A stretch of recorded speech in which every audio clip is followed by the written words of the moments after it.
Okay, so I'd like to thank you, Florian, for taking this time to spend answering these questions, and I'm sure it's going to be useful to many people. I'm happy. So my first question is, can you tell me what is the essence of your teaching? Yes. Well, it's actually rather simple, if we could call it a teaching. For me, it's more a living inquiry. So if you like, we can just use our conversation to inquire together, rather than I'm answering questions. Yes. So what actually are we dealing with? What are people seeking? And what is the actual reality already? That's the quest, huh? So let's start with the bottom line. What we are is awareness. And let's check that out, okay? Are we aware now? We are, huh? Yeah, absolutely. There's already awareness here. Yeah. So that awareness that is prior to every experience is who we are. So this is number one, which is basically very simple, but everybody just jumps over. Number two is that this moment is an experience to us. Have a look if this is true to you too. Yes. So this moment is a multi-central experience that shows up in the nervous system, in the body, in the senses, in the brain, in the process of thinking, having feelings.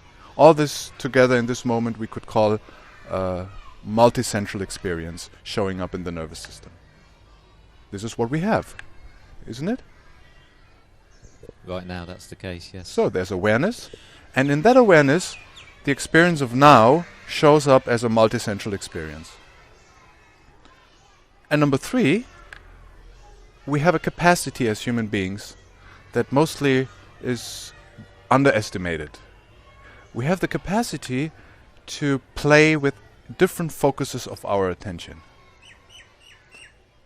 What I mean by this is that we can direct awareness to an object. So in a way we can say attention is consciousness in motion. It is the dynamic aspect of consciousness. So when I look at you, I give you a little bit of my attention. And in that moment I become aware of you. And have a look if you can sense that I'm looking at you. You become aware of yourself a little more. Yeah. And the focus of the attention, that means the quality, how am I looking at you, determines how much I see of you and how much you may be aware of yourself while we are playing with attention. So let's check this out. So now I'm looking at you with a narrow focus, like only focusing on your eyes. So you will see, we're skipping the rest of the system, isn't it? Yes. Could you feel it? Yeah. Okay, so now I'm including you with a wider focus. What effect does it have? Yeah, it brings the rest of my body into awareness. Yes. So you see, just the way I'm looking at you, or the quality of the focus that is happening here, determines how the focus is responding in your nervous system. And the other way around.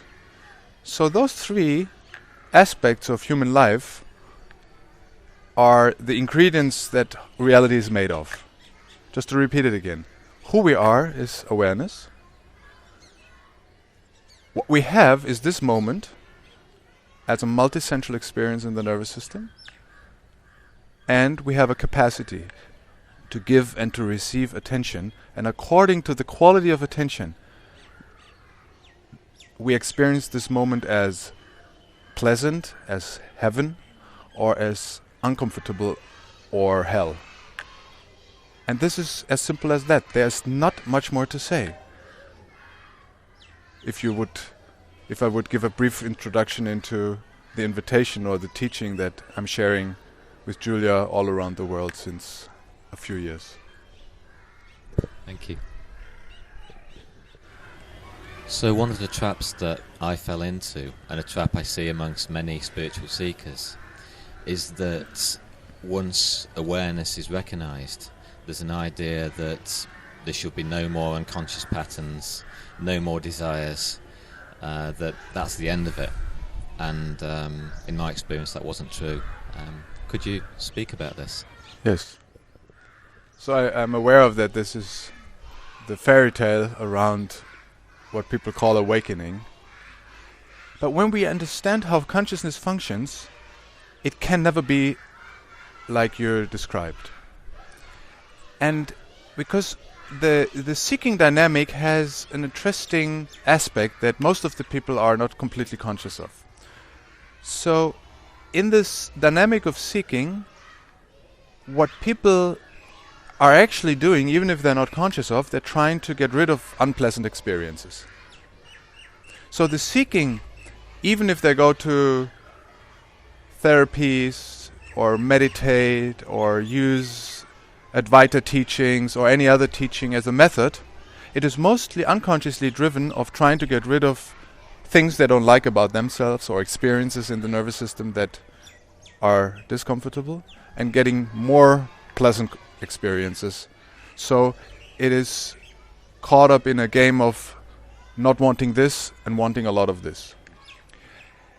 That energy, that dynamic of seeking, what it actually does, it pushes down experiences that we don't like to experience into the unconscious without even being aware of. It's just the dynamic of this pushes it down. So in the moment of recognition, what is happening is that the attention that is habitually focused on our experience, trying to solve the experience, shifts in 180 degrees back to awareness itself, and in a way the attention moves out of the way. We're becoming aware of awareness as the only reality in which the entire universe shows up as manifestation, and in that moment of recognition the attention pulls back and clears the way that everything that has been hidden in the unconscious shows up in one instant. So it's like you lift up the cover and it all shows up. So every unconscious pattern that we have that we never wanted to experience while we were seeking must show up after that recognition. It cannot stay hidden anymore, because the seeking dynamic, that avoiding dynamic, that not wanting to experience this and that dynamic starts to withdraw from the patterns, and in that moment the patterns become visible to us. That's why most serious masters and teachers always said after the awakening there's a quite long-lasting integration process happening. In former times, people who have realized that recognition, that clarity about who they are, they have been invited to stay with their teachers for 12 years before they start to open their mouth and speak about it. It's not so common these days. But what was the background is that it needs that time to let the patterns show up and let themselves be integrated into the nervous system so that they can find peace. And this is what most people don't expect. So even after recognition, many people, when patterns still show up, they're getting confused because they think, well, that it wasn't awakening or it wasn't the absolute realization. But that's not true. It must happen, and I encourage people when that recognition has happened, and it has happened with thousands of people all around the world, not only with me, but with other teachers too. Yet the confusion shows up when the unconscious becomes conscious. But that's actually what it's all about, isn't it? That everything that has troubled us, everything that has been causing difficulties in our life, finally can come to peace, so that the true value of being awareness can manifest itself in a living form, so that we can live as awareness in our daily lives, which is, in my perspective, actually very ordinary. That's very nice to hear. Thank you. So can you tell me, how do I live awareness in daily life? Yeah, so for me it's not so much that I can tell you this, but we can inquire this together. And I love your question because it reflects actually my genuine interest that always was here. You know, I was not much interested in getting a final answer. For me, it is more a way of being, a way of living in ordinary life, because there it reflects and it reveals its full beauty. So in that we have to again include the entire physical system, the body, because it is not actually us living this, it is the body that lives it for us, because the body is a manifestation in the manifest world. And if we want to speak about living as awareness in life, in the manifest world, what we mean is, how can this body become an expression of that way of being, isn't it? Because we live it through the body. We don't live it with the mind. We don't live it with our emotions. We need 50 billions of cells working properly and in a functional and graceful way, so that this becomes an expression of what we want, what we want like to live, isn't it? And most seekers that I've seen tend not to include the physical system. We all tend trying to disembody and in a way to space out, because we are so scared of experiencing life fully in the system that we tend to misinterpret many teachings. And we can now, as we're sitting here now, how is it if we can allow the attention to so gently drop into the body that the attention starts to inquire and investigate the moment from the inside out, which is different than becoming the observer of oneself, which is an inquiry from the outside in. But in that observation, self-observation, we're still split.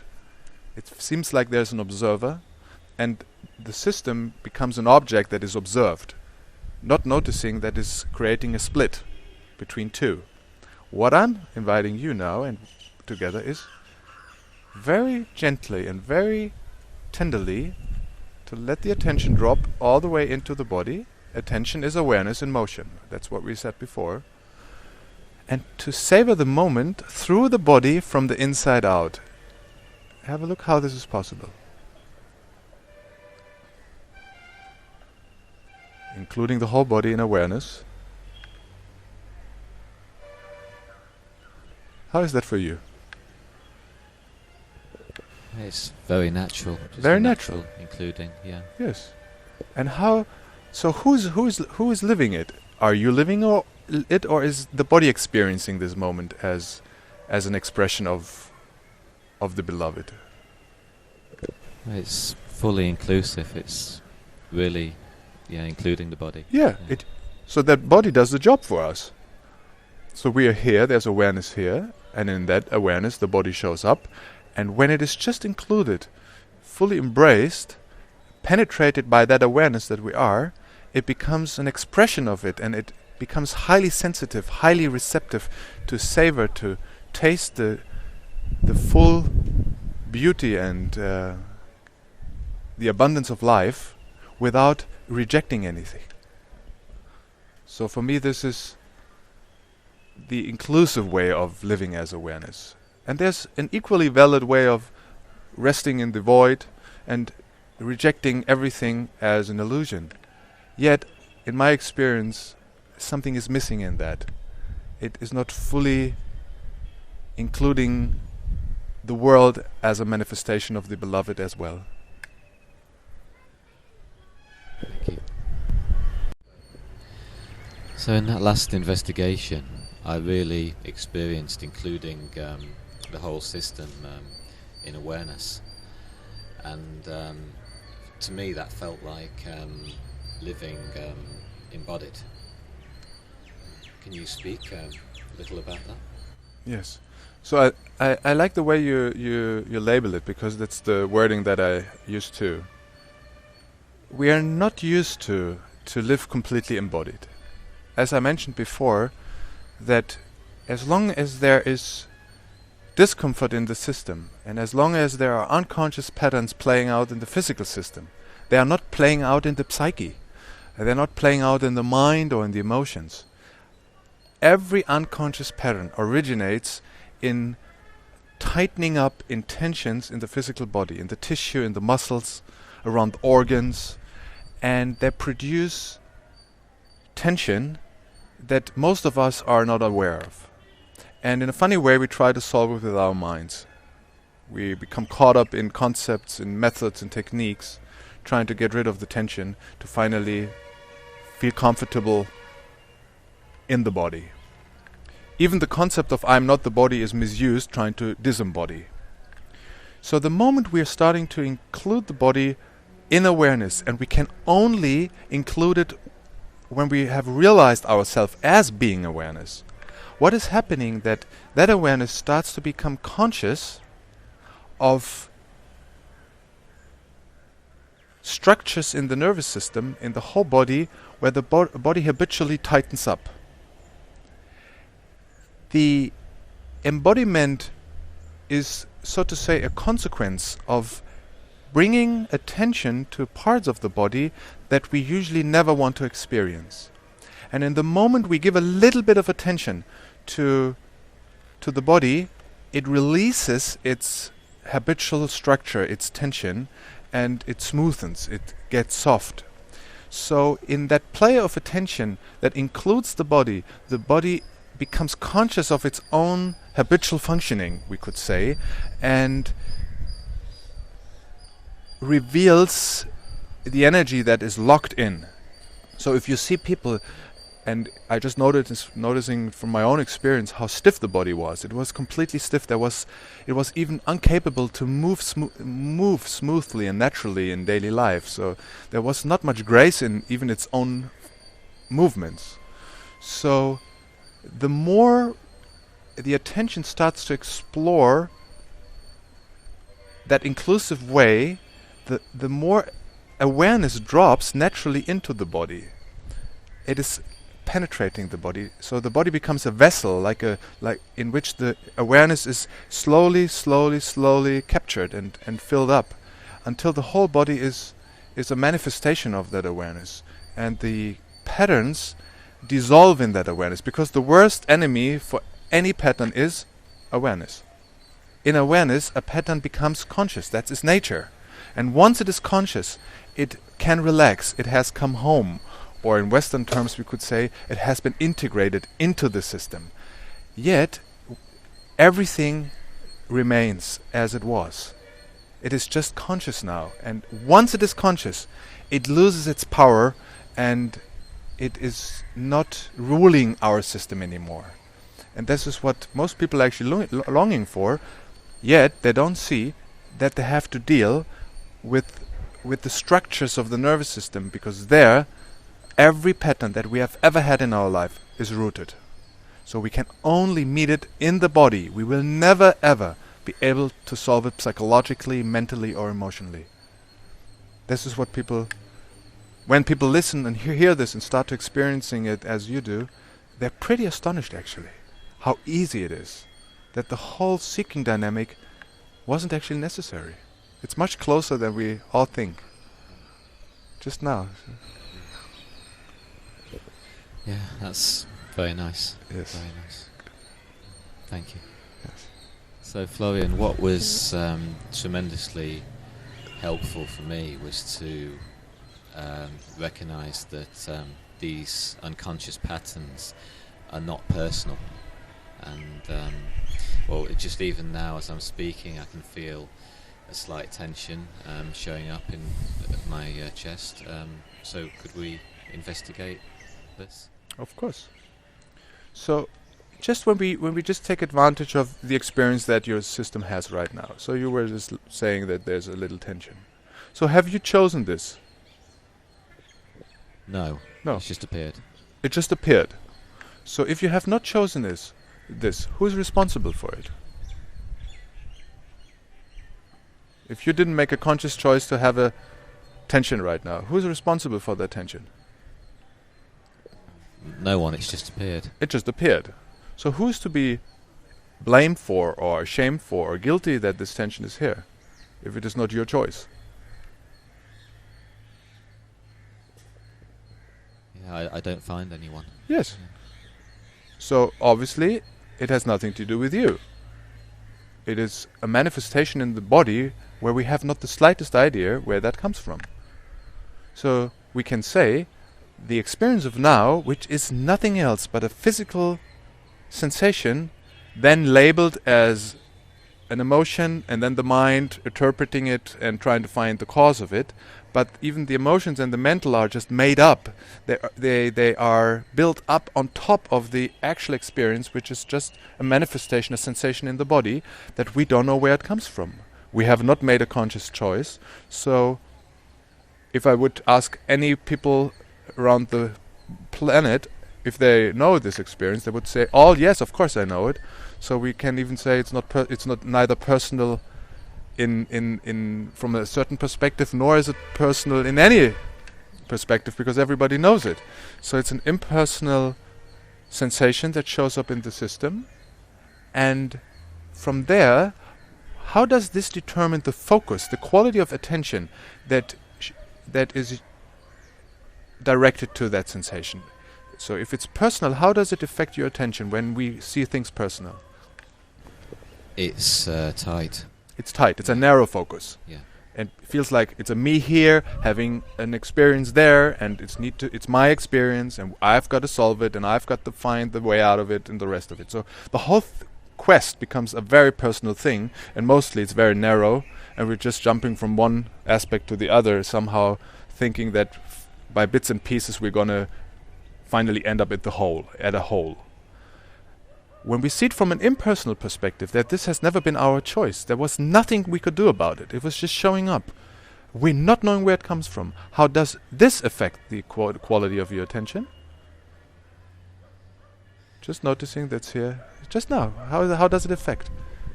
Yeah, it's opening, expanded, and there's a possibility for something. Yes.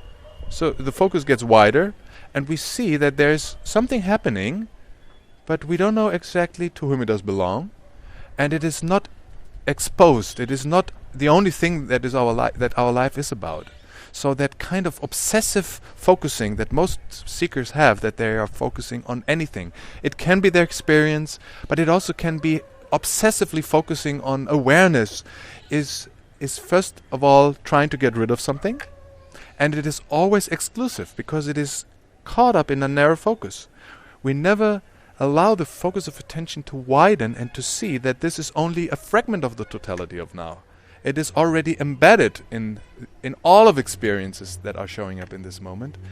And in that moment, we are giving a little bit attention to this, but the rest of our attention is available to everything else too.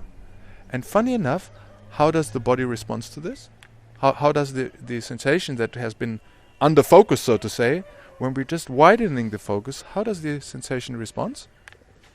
Yeah, at the moment it's no longer solid. It's kind of becoming more liquid and dispersing. It starts to move, and it starts to return into the totality of now, actually. It starts to flow again with life. So funny enough, by focusing on it, it becomes stuck. It feels like we're having solid experiences. And we are the ones who are going to solve one solid experience after the other. But there has never been anything like a solid experience. It already was liquid. It was moving. It is a constant movement, and just by the quality of attention, it appears as a solid, separate experience, being observed by an observer, or an impersonal movement showing up as an awareness that is just allowed to be free. And when this is free, the body lets you be free. If this is not free, freedom is a dream.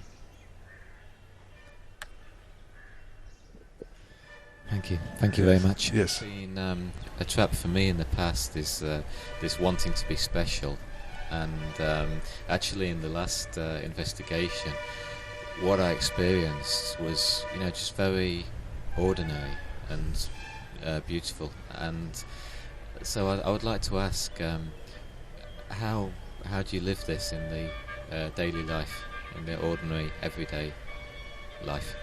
Yeah, it's again an approach that I really honor very much, because it reflects my experience. It reflects the experience that we have together as as a couple, that once we're dropping into the body, everything becomes an expression of that sweet ordinariness. Because actually it's pretty ordinary. It is not meant to be something special. So the way we live, people are sometimes wondering because it is so ordinary, it is so down to earth. And that's also my invitation to bring that quality of attention to our daily life. And most of us, we are used to use that capacity that we originally were describing as giving and receiving attention in a very limited way. In our Western culture, that has been mostly used as a means to get what we want and to get rid of what we don't want. So when we become spiritual seekers and we hear about I'm nothing, I'm not existing, we again misusing the same thing as not giving any attention to it anymore. So as we have given too much attention to all that stuff, it became all tight and like a kind of prison. Then we hear I'm nothing, nothing is real, and the attention just swaps into the complete other extreme, saying, well, I don't even pay attention anymore to anything anymore. And life is not fully included. So when we become ordinary, we can actually play with the third option, which is using that capacity of giving attention and receiving attention in a very gentle, exquisite way. That is for me more, it's not a formula, it's more a living inquiry. How much attention does this moment, the body included, need to be completely comfortable? Because the quality of and the intensity of attention that we pay determines the focus of our attention. So if we want to live as that inclusive awareness, which is just nothing else but the utmost widened focus of attention, we need to inquire, how much attention does this moment need now? To be conscious, but without be overdone, without giving it too much of attention, or maybe to less attention. And in that, our body is the perfect means, because it gives us immediate biofeedback, because it feels comfortable or not. If the body gets too much attention, if we become too self-centered, we tighten up. And the body says, sorry, leave me alone. If we don't give any attention, everything becomes numb, dead. We're not fully embedded in the totality of life, and we feel like separate. We are special, we are spaced out. So the invitation, and that's the way we live, is an ongoing, inner, gentle, silent inquiry. How much attention is needed now, just when I meet you, so that we both can be so comfortable here. It's like opening up a space of where we can find rest, which does not mean that action cannot happen, because it's even the same. I can give a little bit attention to the actions, and just sensing how much action is needed to make it clear, to still rest as awareness. So it's just that exquisite dance on the razor's edge, on the razor blade, to know how much. Yes.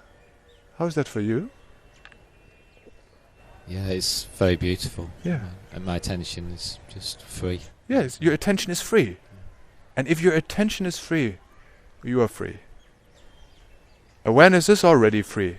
But once the attention is allowed to finally be free again, without being locked into any kind of specific focus, it starts to include and kiss everyone and the entire universe as an expression of that love for life.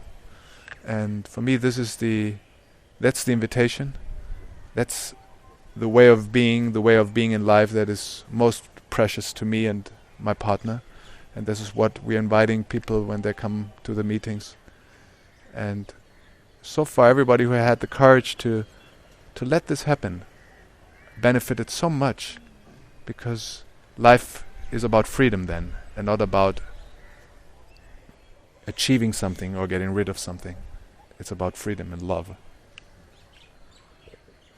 It's very beautiful. Thank you very much. Yes.